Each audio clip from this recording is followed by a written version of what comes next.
Que a graça e a paz seja sobre a sua vida. Você que acompanhou na semana passada o nosso estudo às terças-feiras, viu que nós estamos estudando textualmente a terceira carta de João. E você viu que é uma carta muito importante porque você vai se encontrar entre esses dois personagens que o apóstolo João cita aqui, tanto Gaio como o Diótrefes, né? Então nós falávamos sobre o Diótrefes e a alegria que ele trazia ao coração do apóstolo João, por ser discípulo dele, de as pessoas trazerem boas notícias a respeito da verdade que ele seguia, né? Então João se alegra a respeito disso e a gente viu toda essa situação, esse começo de capítulo, né? Então João está alegre com a liderança de Gaio e ele vai continuar falando sobre a vida dele até o versículo 4, né? Então no versículo 4 fica explícito que a maior alegria de João era de ouvir que os seus filhos, né, os seus discípulos andam na verdade, e essa verdade aí, como nós citamos na semana passada, nas melhores traduções, a King James é uma boa tradução, essa verdade vai estar com letra maiúscula, né, inicial maiúscula, como mostrando que é o próprio Cristo. João se alegra em saber, não tem maior alegria do que saber que os seus filhos estão andando em Cristo, né, vivendo uma vida cristã e dando um bom testemunho. E é desse bom testemunho que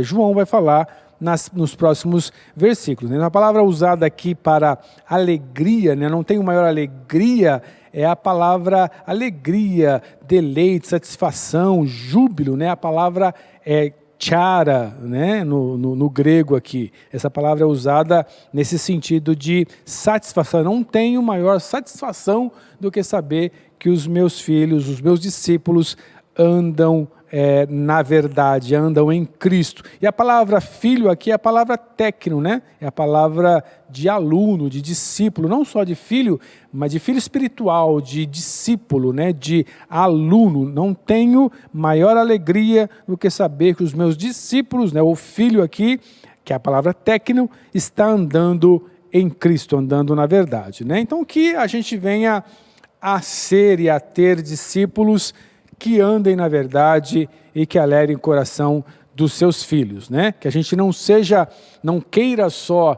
discípulos que andem na verdade, mas para que os discípulos andem na verdade, a gente tem que ser um bom exemplo. Você que é líder, seja um bom exemplo e espere que os seus filhos, os seus técnicos, né? Os seus discípulos andem nessa verdade, nesse bom exemplo que você dá. Gaio, ele era um homem assim, ele era um homem fiel, né? Como diz o versículo 5, amado Gaio, tu és fiel no que estás realizando pelos irmãos, ainda que eles lhe sejam desconhecidos. João, ele testemunha que Gaio, ele é fiel em fazer, em servir, em hospedar, em receber aqueles irmãos, mesmo sem conhecer a eles, né? Então, nesse versículo, a palavra é digno de confiança, né? Fidelidade como pistos aqui, né? Digno de confiança, digno de confiável, né? Então, verdadeiro, esse o sentido da palavra. Gaio tinha contato com as pessoas, né, com essas pessoas que João envia, esses mestres e esses evangelistas, e ele acolhia essas pessoas, e ele estava ali junto com elas, e ele incentivava o seu trabalho. Gaio fazia realmente um trabalho pastoral. Gaio era o tipo de cristão que os outros sentem prazer em falar, né? Você tem aquela pessoa que você conhece, né? Irmão fulano, que você vê a alegria, né, no rosto das pessoas quando falam dele, quando falam dela. É um homem que a gente sente prazer, é uma mulher que a gente sente alegria em falar, como ela é maravilhosa, né? Como é abençoadora, como é uma bênção para as pessoas e para a comunidade. Então os irmãos, né, e provavelmente os evangelistas e missionários itinerantes ali, enviados por João, eles tinham se encontrado com Gaio, ido à sua casa, sido bem recebido, e eles relatam a João, no seu retorno, que Gaio andava, na verdade, e tentava com fidelidade ajudar a todos, né? Ajudar todos os trabalhadores da seara ali da obra, e cumprindo o verdadeiro cristianismo, né? E fazendo as pessoas andarem no caminho correto, como ele andava, sendo um bom exemplo para a comunidade. Então lembre-se que na época aqui que nós estamos trabalhando esse texto, né? No momento histórico aqui, não há hotel, não há hospedaria, não há nada disso, né? O que há são lugares desconfortáveis e até perigosos, né?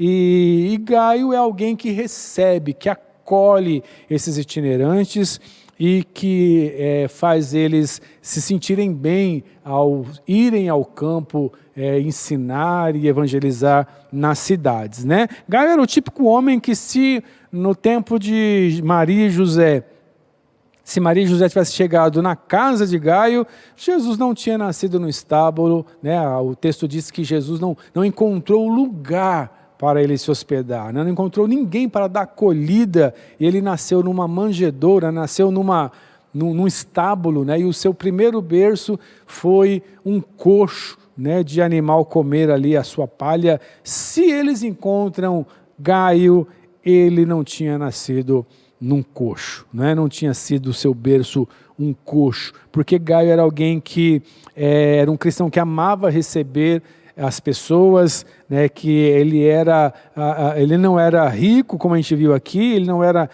tudo aquilo, mas ele era próspero, ele dividia o que ele tinha, ele era um homem abençoador, né?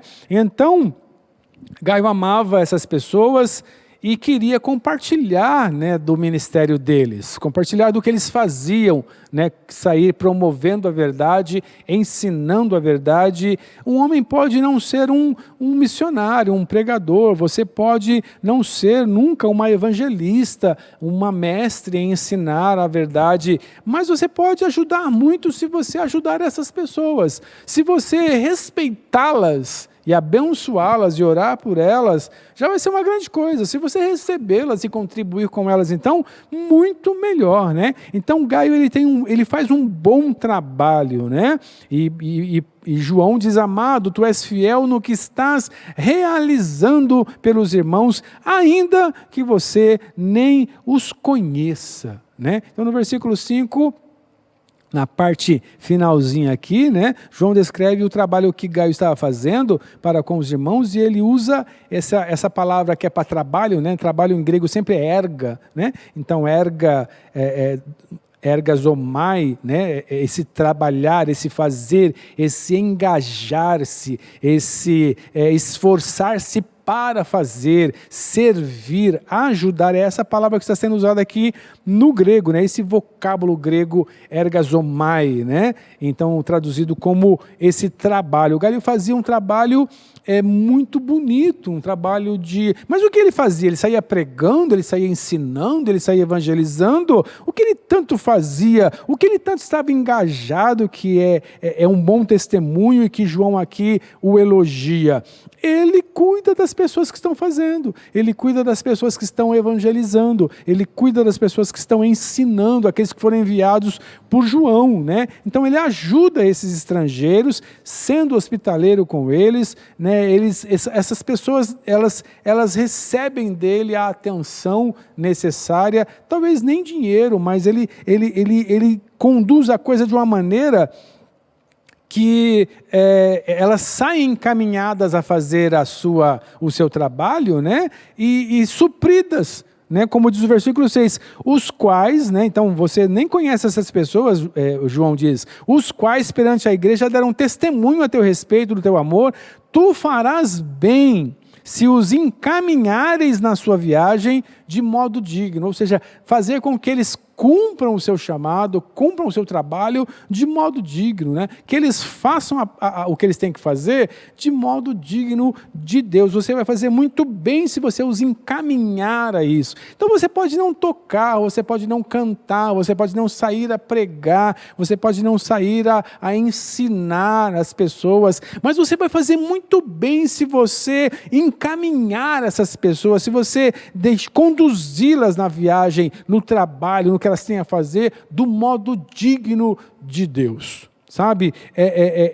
Você respeitar, ser respeitoso com aqueles que estão fazendo alguma coisa, né? Você ter o devido respeito, né? Então, mesmo que você não faça, é o que Gaio fazia. Gaio não era então um evangelista, Gaio não era um mestre, mas ele recebia essas pessoas tão bem, né? Que como diz aí o versículo 13 de Hebreus lá, né? Hebreus 13, 2, se eu não me engano, você faz o trabalho junto com a pessoa e você recebe o mesmo galardão que a pessoa recebe. Então, evangelistas e mestres, eles eram itinerantes mesmo, enviados por João, né? E eles dependiam das pessoas gentis, as pessoas desapegadas, as pessoas hospitaleiras, como Gaio, né? Para conseguir fazer o trabalho deles e terem o abrigo, o sustento, né? E servirem as pessoas naquilo que eles foram chamados. Então, aqueles que haviam recebido a hospitalidade de Gaio, davam, né, à igreja, davam a João, davam a todos o bom testemunho de que aquele homem era fiel no seu trabalho. Então, Gaio ia ajudando nas viagens, nos suprimentos, talvez com algum dinheiro, acompanhando, né? Gaio ia fazendo alguma coisa, conduzindo-os de modo digno no trabalho que eles saíram a fazer. Então, esses mestres e evangelistas, eles exerciam seus dons, resgatando vidas, ensinando a verdade, né? Eles tanto pregavam quanto arrancavam vidas aí do erro, do engano, né? E gente que estava presa, escravizada em tantas coisas, tantos vícios, tantos erros, tantas idolatrias. E esses homens, eles resgatavam essas vidas. João, então, fica feliz de saber que Gaio, ele não está fazendo isso, ele não é um evangelista, ele não é um mestre, mas ele coopera com o trabalho dessas pessoas. Quando você coopera com um missionário, quando você coopera com um pregador, quando você coopera com um professor, quando você coopera que ele faça o trabalho dele, quando você coopera com um músico, quando você coopera com as pessoas que estão cantando na igreja, quando você, sabe, diz, olha que bom, foi muito boa a pregação, foi muito boa o louvor, vocês estão de parabéns, continuem crescendo, vocês são bênção de Deus para nós. Isso motiva, isso ajuda. Você não deu dinheiro, você não deu nada, mas você faz as pessoas trabalharem com alegria, você conduz muito bem, né? Encaminha as pessoas naquilo que elas são chamadas a fazer no seu dom, talento, ministério. Então, essas pessoas ensinavam o que ouviram dos apóstolos, esses mestres, esses evangelistas ensinavam aos outros o que eles tinham aprendido dos apóstolos. Os apóstolos ensinavam, né, do que tinham ouvido do próprio Jesus. Jesus ensinava aquilo que tinha sido ordenado, né, do Pai, e esse é um caminho, né? Então esses homens não tinham luxo, não tinham carro, não tinham mansões, não tinham popularidade, eles tinham o desejo de ajudar as pessoas, de arrancá-las da idolatria, de arrancá-las dos erros, do engano, e eram recebidas por homens gentis e hospitaleiros como Gaio, né? Eles eram enviados ao mundo e Gaio se encarregou, naquilo que ele podia, né, de levar aí o abrigo, o sustento, dar voz, conduzir essas pessoas a fazerem o trabalho deles. Esses homens viviam na total dependência de Deus. Esses homens eram enviados por João a andar quilômetros e mais quilômetros para ensinar, para pregar, para fazer o bem naquelas cidades. Então, e você? Você deixaria o conforto da sua casa para fazer isso? Você viveria na dependência de Deus e das pessoas que encontrasse pelo caminho? Se você tivesse em mente, olha, se eu tiver que sair por aí para ensinar, ou para pregar, ou para evangelizar, e eu encontrar gente que nem eu, não é que nem você é, se você é generoso, ou se você é alguém que não é generoso, se você é hospitaleiro, ou se você não recebe ninguém na sua casa, se você não dá uma carona no seu carro para ninguém, me diz, se você faria o trabalho que Deus mandou você fazer, se você soubesse que encontrar gente que nem você, igualzinho você é, você sairia ao trabalho? Pois essas pessoas saíam, né? Então, o que nos impede de fazer aquilo que a gente tem que fazer, às vezes não é o medo do trabalho, às vezes é o medo de encontrar gente que nem a gente. Porque talvez a gente não seja alguém tão generoso, alguém tão hospitaleiro, alguém tão espontâneo, alguém que dê valor ao que as pessoas façam, né? Então, a gente não encontra gente muito incentivador, né? Então, o que te impede de fazer o que você tem que fazer, né? Então, no versículo 7 e 8, encontramos a real motivação que esses homens têm, né? Então, você vai encontrar aqui, ó, né, no versículo 5 e 6, João elogiando a Gaio pelo que ele fazia por essas pessoas, e no versículo 7 e 8, ele diz, porque foi por causa do nome que essas pessoas saíram, sem aceitar nada dos não-judeus. Sendo assim, devemos acolher todos que forem como eles, para que sejamos também cooperadores a favor da verdade. Quando você coopera com o missionário, você é um missionário. Quando você coopera com um músico, você é um músico. Você receberá galardão igual, né? Para que nós sejamos cooperadores a favor da verdade. Sendo assim, devemos acolher todos que forem como eles, para que sejamos também cooperadores a favor da verdade, não é? Então é um texto resumido aqui de maneira bem clara. Isto fala da hospitalidade e é preciso termos amor, disposição e conseguir ter empatia com as pessoas no que elas estão fazendo, aprovar, elogiar, incentivar para que continuem, né? Quantas pessoas desistem porque trabalhar na comunidade não é fácil, trabalhar na comunidade não é coisa fácil, é coisa difícil, e muitos desistem porque só encontram empecilhos e só encontram pessoas falando mal e não gostando, e enfim, ninguém para ajudar, ninguém para elogiar, ninguém para incentivar, e a gente tem que ser o contrário, né? Então não adianta apenas saber dessas informações, né? Desses homens, não basta só conhecer o que eles faziam. Com homens como Gaio, né? Precisamos aplicar o seu exemplo na nossa vida, no nosso dia a dia, né? Entender, procurar receber as pessoas melhor, incentivar aqueles que estão fazendo, não é? E porque a gente contribui para o reino de Deus, né? Então, hospitalidade, generosidade, honestidade, pureza, fidelidade, é o que você encontra aqui na vida de Gaio, né? Ele preocupa-se com os outros, ele cuida dos outros, ele dá do que ele tem aos outros, ele compartilha do que ele tem com os outros, ele tem uma pureza bonita, né? Ele quer ver a coisa acontecendo e ele vai fazer de tudo para que isso aconteça. Esse é o Gaio, né? Esse é o exemplo positivo dessa história.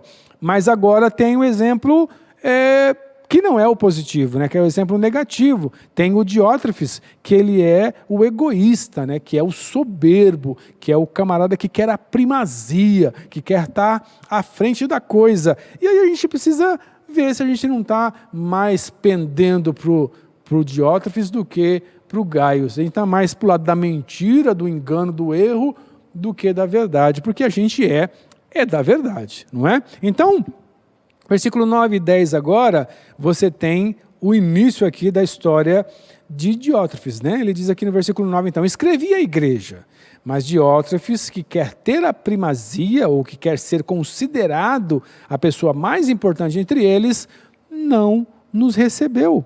Por esse motivo, se eu for visitar, chamarei a atenção dele para o mal que está fazendo ao proferir palavras insensatas contra nós. E não satisfeito com esse desplante, ele se recusa a receber os irmãos e impede os que desejam recebê-los e até os expulsa da comunidade, né? Então, João fala desse que ele escreveu alguma coisa à igreja, ele escreveu uma carta à igreja, talvez dizendo, eu estou enviando esses irmãos aí, vocês recebam eles estão por minha ordem para ensinar vocês, para orientar vocês, para pregar no meio de vocês, levem eles nas suas vizinhanças, né? Eles vão fazer um bom trabalho aí. Mas Diótrefes, que era o cara que queria ser o mandão de lá, ele nem leu a carta para os irmãos, ele não deixou as pessoas receberem os irmãos, ele não recebeu esses evangelistas, não recebeu esses mestres, e aqueles que disseram, não, pode ir para minha casa que eu vou te atender lá, ele expulsou essas pessoas da igreja, da comunidade. Não, você não vai ficar aqui não, você quer receber essa gente? Então você está expulso daqui, não é? Então, veja, ele gostava de ter a primazia entre os irmãos e impedia que essas pessoas se aproximassem desses pregadores, desses mestres que foram enviados por João. Diótrefes, ele ilustra a figura de um cristão que se acha o maior ali no reino de Deus, né? O mais honrado, o mais digno, né? O mais competente, o mais inteligente. Tem muito disso, né? Diótrefes, ele queria ser o papa da igreja, o mandão, aquelas famílias grandes, sabe? Que tem 10, 12 na igreja. E ele acha que ele pode fazer o que ele quer, porque a família dele é grande, e ele destrata o dirigente, como Diótrefes destratava Gaio, né? Ele desfaz das ordens superiores. Então ele queria ser o papa da igreja, né? Gaio não queria mandar nada, Gaio não queria fazer nada, Gaio queria trabalhar, Gaio queria receber, né? Gaio não queria ser o papa como Diótrefes queria, né? E até mesmo porque não seria um bom papa, né? Se Gaio quisesse ser papa, não ia ficar muito bom para ele, porque ia ser o papagaio, né? O papagaio não é uma coisa legal, ia ficar ruim até no nome, né? Gaio não quer ser papa, né? Mas o Diótrefes não, ele quer ser o líder, ele quer ser o papa da história ali, né? Então a visão de Diótrefes era egoísta, era individualista, né? E isso não se encaixa no cristianismo. Isso não combina com vida cristã, não é? Egoísmo e individualismo não combinam com a fé em Cristo. A gente tem que abandonar essas coisas. O cristianismo é repartir, né? É ser generoso, é pensar no outro. Isso é totalmente avesso a egoísmo, a individualismo, né? Diótrefes negava o próprio Cristo nas suas atitudes. Quando ele era desse jeito arrogante, quando ele era o cara que queria primazia, o primeiro lugar, quando ele era alguém que era egoísta, só pensava em si, era individualista, é tudo para mim. Quando ele era assim, ele destrata com a sua atitude o próprio Cristo, ele nega o cristianismo. E você? Você reparte? Você serve o outro? Ou você quer ser também o papa da sua comunidade? Você quer ser o papa aí na comunidade? Você é que manda, quer mandar mais do que o dirigente? Porque a sua família é grande, né? Ele queria ser o chefe da igreja, né? Ele amava o destaque, né? Ele queria ser o primeiro em tudo. E você? Você acata a liderança ou você é aquele que se insurge, que se levanta contra a liderança? Você é aquele que põe o dirigente no canto da parede, né? E diz, olha, a minha família aqui é a maior, se você não fizer como a gente quer, né, a gente sai da congregação e a gente traz problema para você. Você é daqueles que dizem que já tirou muito líder. Um dia desse eu ouvi isso, né? O camarada disseram para um dos nossos líderes, a gente já tirou muito pastor daqui, se você não andar na risca que a gente quer, a gente tira você também. Jesus Cristo, não é? Então esses são os diótrefes, os que trazem problema, que querem a primazia, né? Colossenses 1,18 afirma que o único que merece a primazia é Cristo, né? Você conhece esse texto? Colossenses, deixa eu achar ele aqui, 1, versículo 18, se eu não estiver enganado aqui no endereço. Isso, Cristo, Ele é a cabeça do corpo, que é a igreja, Ele é o princípio, Ele é o primogênito dentre os mortos, a fim de que em absolutamente tudo Ele tenha a primazia. A primazia é de Cristo. E o texto aqui diz que Diótrefes queria a primazia, né? Então, você tem que ter uma atitude muito mais de João Batista, sabe? O único que merece a primazia é Cristo, né? Convém que ele cresça e eu diminua, né? Então, Diótrefes era esse homem ambicioso, esse crente trapalhão que traz muito problema para a igreja, né? Então ele era alguém resistente à autoridade, né? A autoridade era de Gaio, mas ele queria resistir à autoridade da igreja, queria resistir à autoridade de João, que era o presbítero, que era o ancião, né? Que era aquele que podia fazer alguma coisa. Então ele não só ataca publicamente aqueles enviados por João, como ataca o próprio João. Ele não lê a carta de João, né? Então ele ataca os cooperadores, ele não recebe as pessoas, ofende essas pessoas, ofende João, e se alguém que se levantou dizendo, não, eu vou receber essas pessoas da minha casa, ele expulsa a pessoa da comunidade da fé, porque ele quer a primazia, né? Ou por excomunhão formal, ou por violência física, ou por expulsão da igreja, não dá para saber exatamente a palavra aqui, mas ele tira a pessoa da igreja, né? Então as obras que ele fazia não eram boas, a ponto então, de depois do versículo 9 e 10,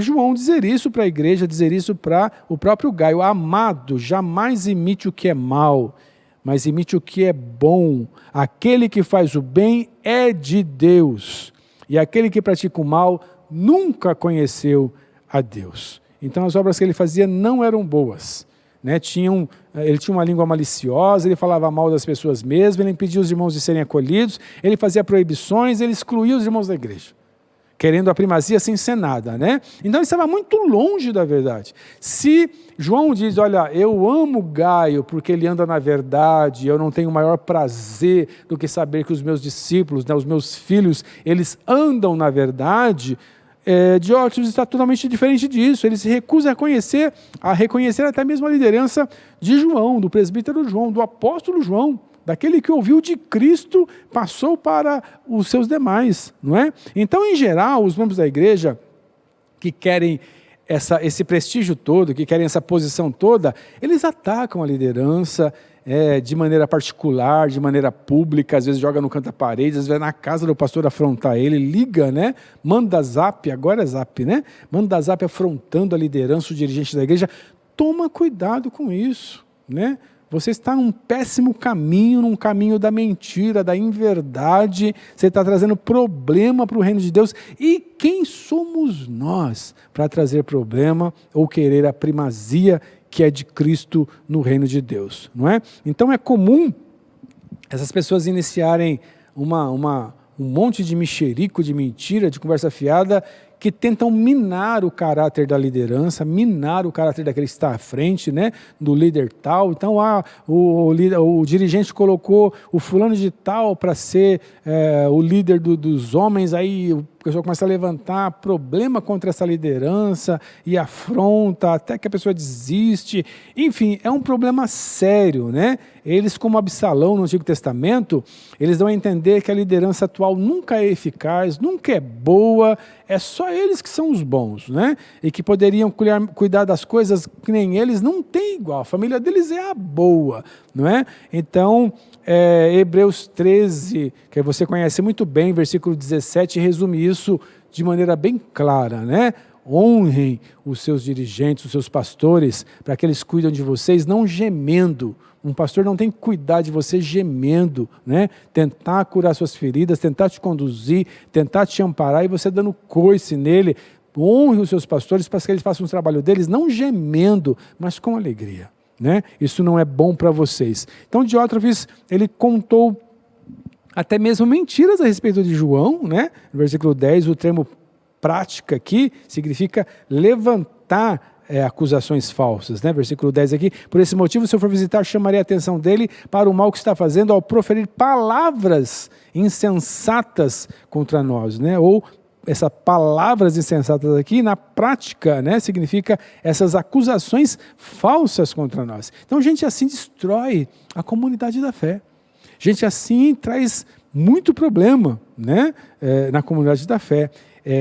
Então eles, na sua ânsia de poder, de prestígio, de primazia, né, de levantar a sua família, de levantar aqueles que eles querem, eles pisam na verdade, eles dobram a Bíblia, eles falam com arrogância a respeito daqueles que Cristo colocou como líder deles, né? E isso é totalmente desprezível, isso só traz problema para a igreja, isso nunca trouxe solução para ninguém. Tome cuidado se você está nesse caminho de Diótrefes, né?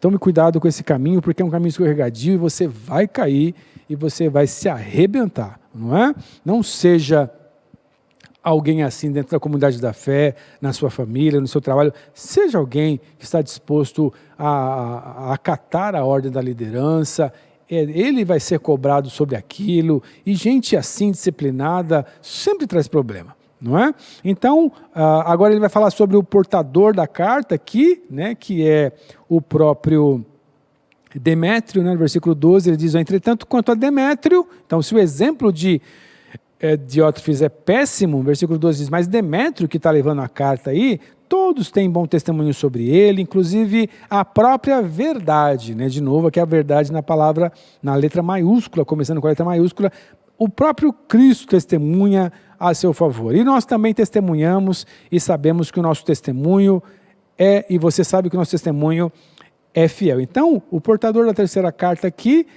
a comunidade, né? Ele é louvado, ele é também elogiado por João como alguém fiel, né? Demétrio é o nome dele. Demétrio é tudo que Diótrefes não é. Diótrefes é tudo que devia ser como Demétrio era, não é? Então, João ele marca bem claro o mau testemunho de Diótrefes em relação a Demétrio, que está portando essa carta, e a Gaio, que é o líder da igreja, né? Então, essa carta deixa esse legado para nós, né? Não devemos imitar o mal. O centro de tudo aqui é o versículo 11, como eu falei para vocês. Não imita o que é mal, imita o que é bom. Quem faz o bem é de Deus, mas quem faz o mal não conhece a Deus, nunca conheceu, não é? Então, Deus é bom, e se praticarmos a bondade, se praticarmos Cristo é bom, se a gente pratica os princípios cristãos, a gente vai andar firmado nessa verdade, nessa bondade, e quem faz o mal não está firmado em Deus. Quem pensa o mal, quem fala o mal, quem anda assim de maneira tão atrás de poder, não está firmado em Deus, está firmado em coisas, né? Então, ele escreve essas coisas, ele elogia Demétrio aqui, elogia Gaio, ele fala sobre esse bendito desse Diótrefes, não é? E finalmente ele se despede aqui, né, com um desejo de ir até essa comunidade e conversar frente a frente com o próprio Gaio. Versículo 13: ainda muito que gostaria de te dizer, todavia não desejo fazê-lo com tinta em pena, não com carta, né? Anseio, porém, ver-te em breve, e então poderemos conversar face a face. Né? Com base em tudo isso que a gente viu, né? Agora João se despedindo aqui de Gaio e falando sobre o Demétrio que traz a carta, com base em tudo isso, o que a gente aprende a respeito dessa carta? Quem é você aqui? Onde você se encontrou mais? Você é Gaio, você é Demétrio ou você é Diótrefes? Né? Então sabemos que devemos tomar o exemplo de Gaio e de Demétrio, isso a gente sabe, né? Devemos ser verdadeiros cristãos, viver como Cristo viveu, andar como Cristo andou, falar como Cristo falou, sentir como Cristo sentiu, ter empatia pelas pessoas como Cristo teve empatia, né? Então a gente sabe de tudo isso, né? Os dois, Demétrio, Gaio e Demétrio, eles honraram a Cristo com o seu bom testemunho, né? O cenário que rodeia essa carta é tão atual quanto nesses dias, 2000 e tantos anos aí, né? Depois dessa carta, o cenário é o mesmo, a humanidade continua do mesmo jeito, né? Os soberbos, os egoístas, os individualistas, eles continuam existindo e trazendo sobre si condenação, e trazendo problema para a liderança, e trazendo vergonha para a comunidade da fé, e sendo reprováveis e envergonhando o Evangelho de Cristo, né? Pessoas que envergonham o Evangelho de Cristo. Pessoas as pessoas que não são evangélicas dizem: nossa, olha que tipo de pessoa, olha como é que é essa pessoa, e diz que é evangélico. Né? Então, gente que na família, né, a família fala: olha, você vai falar sobre o Evangelho para algumas pessoas, as pessoas dizem: não, na minha família tem uns evangélicos que são as trevas, essa gente terrível, eu não quero saber disso não. As pessoas envergonham, trazem mau testemunho ao Evangelho de Cristo, como se Cristo fosse aquilo que elas eram. Elas estão vivendo totalmente o contrário no cristianismo, trazendo problema para a igreja e para a liderança. Então, os soberbos, os egoístas, os individualistas, eles estão por aí em todos os lugares, nas famílias, nas escolas, no trabalho e também na comunidade da da fé, a gente tem que escolher quem a gente vai ser. Então ande na verdade, abandone a mentira, viva no que é bom, esqueça o que é ruim, ame mais, julgue menos, ajude mais, atrapalhe menos. Se você não consegue, você ainda é o que atrapalha, tenta atrapalhar menos, né? Contribua mais, né? Seja menos egoísta, né? É isso que é a verdade, é isso que a gente tem que viver. Então, para que as pessoas falem bem do cristianismo, para que as pessoas falem bem de você e o nome de Cristo seja honrado através do seu testemunho, através de quem você é, né? Então essa é a carta, a terceira carta que João escreve a esse homem, a essa comunidade da fé, e traz muita coisa para a gente refletir, quem a gente é. Olha para essa carta, leia ela de novo, são só 15 versículos, leia ela de novo e se encontre aqui, e se encontre mesmo, né? Quem você é nessa comunidade da fé. E aí você melhore, você mude, você seja transformado. A Bíblia diz lá em Hebreus 3, que a palavra, ela é aquela faca de dois gumes que entra, né, e que ela vai tirando, vai abrindo, né, juntas, discernindo, né, ela vai discernindo os nossos pensamentos, como é que a gente tem, ela vai fazendo uma cirurgia, arrancando para fora aquilo que não deve estar na nossa vida. Que a palavra de Cristo seja essa faca que arranque esses tumores da comunidade da fé. Não estou dizendo para tirar as pessoas, que elas vão embora, que elas sejam transformadas, mudadas, entendam que elas têm que ser muito mais Gaios do que Demétrio. Deus abençoe a sua vida, que você se encontre aqui e que você busque viver uma vida cristã que honre a Cristo e que traga bom testemunho para aqueles que estão lá fora, que eles desejem ser um cristão porque eles viram em você um bom exemplo do cristianismo. Deus abençoe a sua vida.